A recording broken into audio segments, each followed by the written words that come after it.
Sallallahu ala Muhammad, sallallahu alaihi wasallam, sallallahu ala Muhammad, sallallahu alaihi wasallam.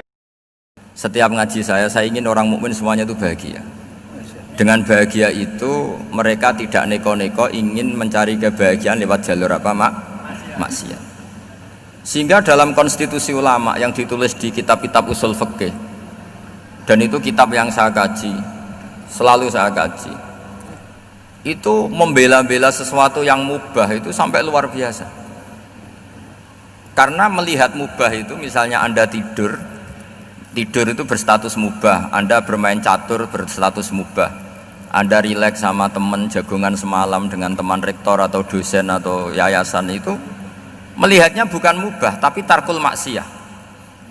Misalnya saya semalaman asik musamarah itu jagongan malam sama Habib Toha Al-Munawwar, itu Allah ngitungnya bukan wah ini jagongan ngalor ngidul tidak penting tuh, tidak. Malam itu bahak tidak ke dugem, tidak ke tempat maksiat. Sehingga ada ulama yang mengatakan mubah itu enggak ada. Saya ulang lagi, mubah itu tidak ada. Kan umumnya ulama bagikan wajib, ya kan, haram gitu. Terus diantaranya mubah, sunat, makruh. Ada ulama yang mengatakan mubah itu tidak ada. Kenapa? Logikanya begini, itsma min mubahin illa wa yatahaqqaqu bihi tarku haramimma. Karena tidak ada mubah yang Anda lakukan kecuali saat itu pasti ditinggalkannya sebuah keharaman. Misalnya Anda sedang jagungan sama istri di luar, di rumah, asik di rumah semalaman, mungkin bahas hal-hal yang ringan, mungkin melihat sinetron atau apalah yang ringan. Tapi di situ terjadi Anda meninggalkan ke tempat-tempat maksiat. Sekarang ninggal maksiat itu wajib apa mubah? Wajib. Padahal Anda sedang melakukan mubah. Nah, itu dicatat oleh Allah itu tarkul haram, meninggalkan keharaman. Jika masyhur dalam cerita wali-wali itu, Abu Yazid yang seperti itu ibadahnya pernah tanya, ya Allah, lalu yang makomnya orang seperti saya siapa? Karena beliau semalaman ibadah terus. Sama Allah dijawab, ya yang tidur di pinggir kamu itu. Abu Yazid, loh kok bisa ya Allah? Dia kan tidur terus. Ya kan dia tidur berarti meninggalkan keharaman.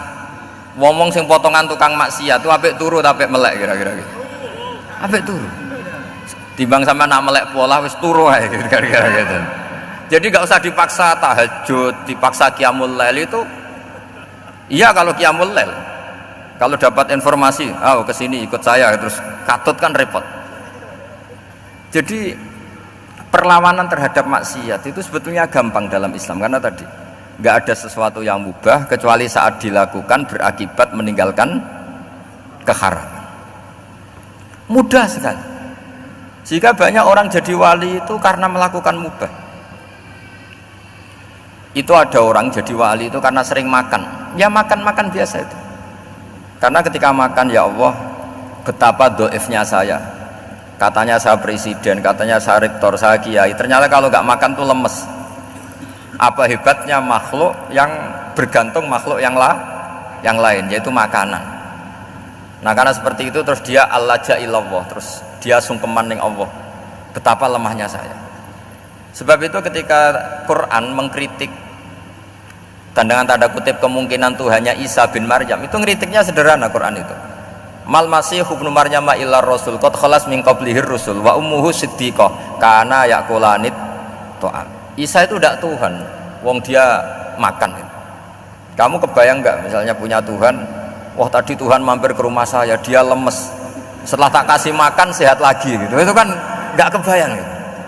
Tapi Tuhan marung di rumah saya, lemes tak gratisin, kayaknya tidak punya uang gitu. Setelah makan, wah gairah lagi. Kebayang nggak punya Tuhan seperti itu? Sehingga Quran kalau gojlok sederhana, karena yakulanit to'am. Sehingga wali-wali itu kalau makan itu sadar lemahnya dirinya, betapa dirinya tergantung makanan. Sesuatu yang tergantung itu artinya tidak hebat, tidak Tuhan. Jadi untuk menjadi wali, untuk menjadi dapat ridhonya Allah itu sebenarnya sederhana.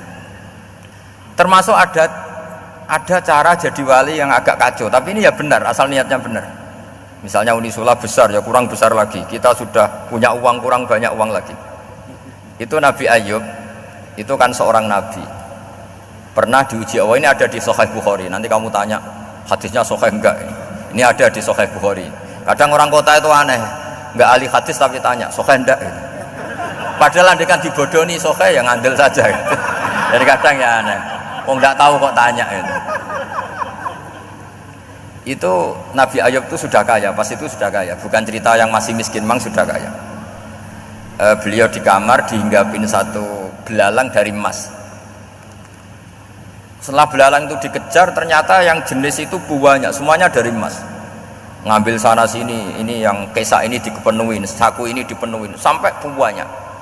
Terus sama Allah digojlok, kamu itu nabi saya, kenapa kamu mengumpulkan harta sebanyak itu? Kamu itu nabi saya kok rakus itu? Jawabannya Nabi Ayub unik. Ya Allah, siapa yang bisa kenyang dari rahmatmu? Ya, jadi kalau kamu punya uang 1 miliar, kok ingin 1 miliar 100, ingin 1 miliar 200, itu cara ngitung bukan uang. Ya Allah, siapa yang bisa kenyang dari rahmatmu? Karena rahmat Allah tidak terbatas. Sudah Gusti, tenang saja. Meskipun saya gini, rahmat Anda tidak akan habis. Sehingga waroi ada ilmunya, tomak juga ada ilmunya, termasuk ragus itu juga ada ilmunya. Misalnya begini, ini contoh ragus yang ada ilmunya begini. Ini saya beri contoh. Mungkin yang boleh niru orang-orang soleh, kalau nggak soleh jangan. Imam Syafi'i ini cerita nyata. Imam Syafi'i itu dulu ketika ngaji masih muda itu nggak suka sama guru yang kaya. Kebetulan dia punya guru miskin terus. Namanya Sufyan As-Tsauri, itu miskinnya Masya Allah. Sufyan bin Uyainah juga miskin. Jadi dia miskin, punya guru miskin terus. Sehingga idolanya ya sama guru-guru yang miskin. Suatu saat guru-guru ini menyarankan dia ngaji Imam Malik. Imam Malik itu kaya raya. Itu babutnya Imam Malik kalau diinjek itu mata kakinya tidak kelihatan saking halusnya. Kalah Indonesia lah, kalah. Imam Malik tuh gaya. Kalau ngaji di kursi tinggi terus pakai bukhur itu, pakai dupa Arab yang mahal itu. Pokoknya mewah kali Imam Malik.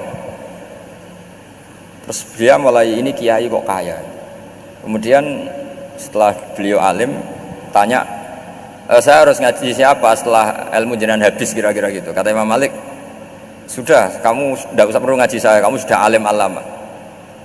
Terus Imam Malik datang ke Baki. Zaman itu Baki itu semacam kayak rentalan ya, semacam Grab lah kalau dulu itu. Mana kafilah yang mau ke Irak gitu. Ya sudah, terus oh kita mau ke Irak, ini antar ke Muhammad bin Hasan As-Syaibani. Itu dibiayai sama Imam Malik.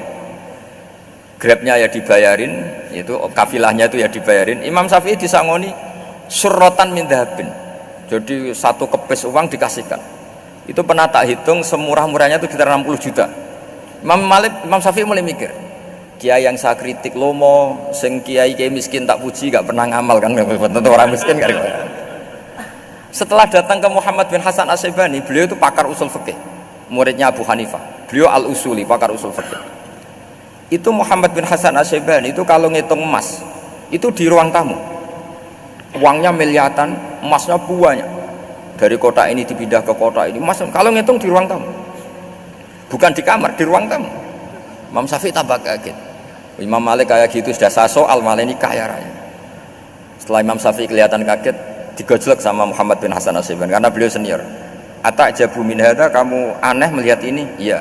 Kenapa? Ulama kok kaya raya. Terus kata Muhammad bin Hasan, ya sudah, uang ini tak kasihkan orang-orang fasik, binti gue demenan, gue nyabu, gue macam-macam. Oh jangan, nanti dipakai maksiat. Oh jenengan mawon sing suka. Semenjak itu Imam Syafi'i rubah mindset. Jadi kalau kampus ini ingin akreditasi A, ingin mulia, ingin apa, kamu ridho kalau yang punya prestasi seperti itu adalah orang-orang fasik. Ridho enggak? Enggak kan? Maka didoakan ini. Nah itu namanya berpikir secara usuli. Kamu jangan hanya nuruti karena berpikir waroi terus kamu benci kekayaan, benci pangkat, benci apa, enggak bisa seperti itu. Karena pangkat dan kekayaan ketika dikelola secara kesolehan maka akan menjadi energi positif yang luar biasa. Semenjak itu Muhammad bin Hasan As-Syaibani berhasil mendidik Imam Syafi'i.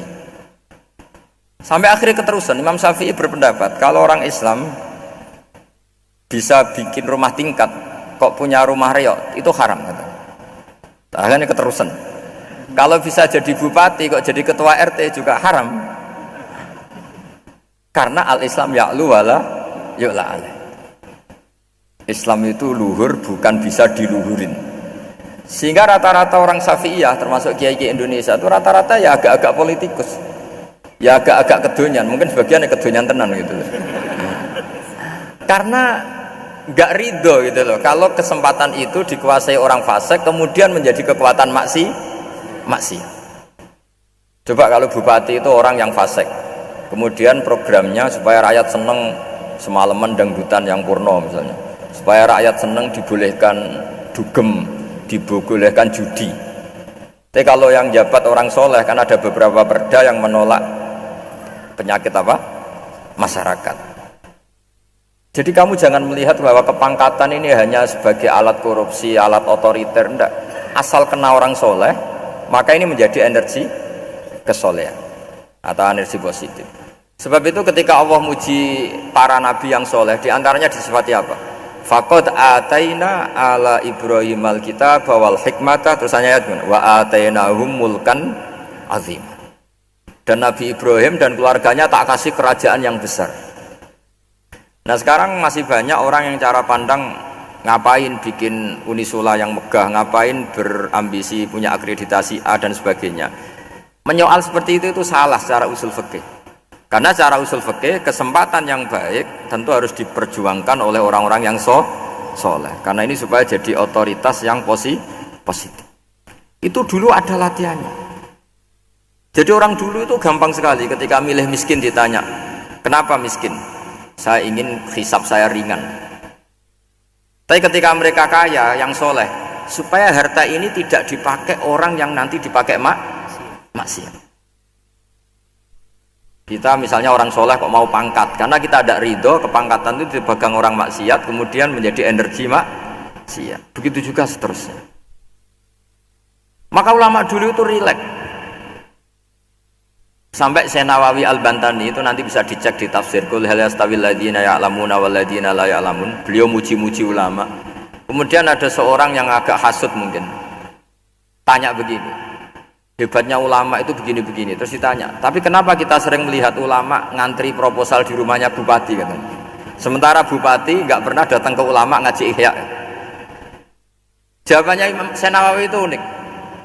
Ya karena ulama itu tahu gunanya uang, sehingga nyari uang untuk pondok, untuk masjid. Sementara bupatinya tidak tahu gunanya ilmu, maka tidak pernah ngaji. Jadi ya ringan saja. Jadi ya sudah seperti itu. Jadi kalau ada ulama kedonyan, anggap saja karena tahu gunanya uang. Jadi kenapa ulama ngantri di kabupaten, bukan bupati ngantri di ulama? Jawabannya karena ulama tahu gunanya uang, sementara bupatinya nggak tahu gunanya ilmu. Ya kira-kira gitulah. Ada ustadz tidak ganteng, kesensem rondo cantik, karena tahu gunanya ustadz itu. Artinya tahu gunanya kalau saya nikah nanti punya anak jadi gus, karena kan dia kiai gitu. Tapi rondonya raro gunanya dia karena miskin gitu. Jadi ulama dulu itu rileks, menafsirkan apa saja itu rileks, termasuk saat terpojok itu rileks. Karena semuanya dianalisis pakai ilmu. Sehingga ciri utama wali itu apa? Ala inna awliya Allahi la khaufun alaihim walahum yahzanun. Enggak ada rasa takut, enggak ada rasa gampang. Karena melihat sesuatu itu gampang saja. Saya ulang lagi, melihat sesuatu itu gampang saja, ringan. Saya beri contoh ya betapa pentingnya mindset ya, cara berpikir. Orang itu menjadi kikir itu karena nganggap hidup itu lama dan uang itu penting. Kalau zaman Nabi itu sederhana kalau melihat hidup. Pernah suatu saat Nabi itu punya jatah makan. Karena Nabi itu hidupnya juga pas-pasan. Jadi Nabi itu unik. Beliau di satu sisi kaya raya, bisa ngurmat Abu Hurairah, Ammar, Suhaib. Ashabu Sufa itu dirawat Nabi semua. Itu kan kaya, bisa ngerawat sekian orang. Tapi di sisi yang lain untuk pribadinya beliau miskin. Kadang nggak bisa makan hari itu. Tapi di saat yang sama bisa merawat ahlus Sufa. Jadi keliru kalau orang hanya cerita Nabi itu miskin, untuk makan dirinya aja susah. Itu keliru. Kelirunya kalau tidak diteruskan, tapi Nabi mampu menghidupi ahli Sufa. Singkat cerita, jatah makannya Nabi itu dikasihkan orang ketika Nabi tanya, ya Aisyah, makanan jatah saya di mana? Oh ya Rasulullah, tadi ada orang minta tak kasihkan, maka makanan itu habis. Apa kata Nabi? Kamu salah Aisyah. Yang kamu kasihkan itu justru yang masih. Ya, yang kamu kasihkan itu justru yang masih. Sehingga Nabi menganggap, makanya Nabi terus ngendikan. Ya kalau mukhatabnya lelaki ya kira-kira begini. Wahallaka min malika illa ma akalta fa'afnaita walabista fa'ablaita. Terus hanya watasaddaqta fa'abqaita, kata Nabi. Harta kamu ya kamu makan kemudian ke WC jadi kotoran, atau punya pakaian mewah nanti rusak. Watasaddaqta fa'abqaita. Ada yang kamu sedekahkan, yaitu yang abadi sampai akhir. Sehingga banyak pengusaha yang mencintai saya setelah tak ajari hadis itu, misalnya punya uang 1 miliar karena dia spekulan atau pedagang rawan bangkrut, disedekahkan ke masjid 50 juta, yaitu yang abadi. Jadi kalau suatu saat bangkrut, dia masih punya uang 50 juta di akhirat. Jadi Nabi itu mengajari sedekah itu apa? Ya sedekah itu pengabadian uang. Kalau kita kan enggak, bilang sedekah itu nguras uang. Itu pikirannya setan, dan pikirannya orang Islam. Itu cara berpikir setan, bukan cara berpikir umat apa? Sehingga Sayyid Ali Zainal Abidin itu kalau ada orang minta, kemudian beliau ngasih, itu beliau bilang gini, marhaban biman hamala zadi ilal akhirah. Matur nuwun nggih jenengan sing beto sangu kula nate. Jadi dianggap teller saja. Orang yang minta uang beliau itu dianggap tukang nyatet bank ini. Karena sudah ditabungkan, ya sudah. Kalau kita kan enggak, wah pengemis itu ganggu gini-gini. Kecuali pengemis profesi ya, mungkin kita agak-agak enak. Pada zaman akhir itu ada pengemis apa? Profesi, jadi repot zaman akhir. Terus tak beri contoh lagi kebahagiaan ketika kita milih Islam moderat. Islam kita diajarkan guru-guru kita, utamanya oleh guru kita Mbah Maimun. Saya juga sering ketemu beberapa ulama dunia, termasuk Habib Umar. Saya juga ikut sowan ke sini pas beliau sama Habib ini Hasan Toha Putra di sini sama orang-orang moderat. Itu cara berpikir juga luar biasa indah. Beliau pernah cerita ya, beberapa ulama lah, banyak yang cerita itu.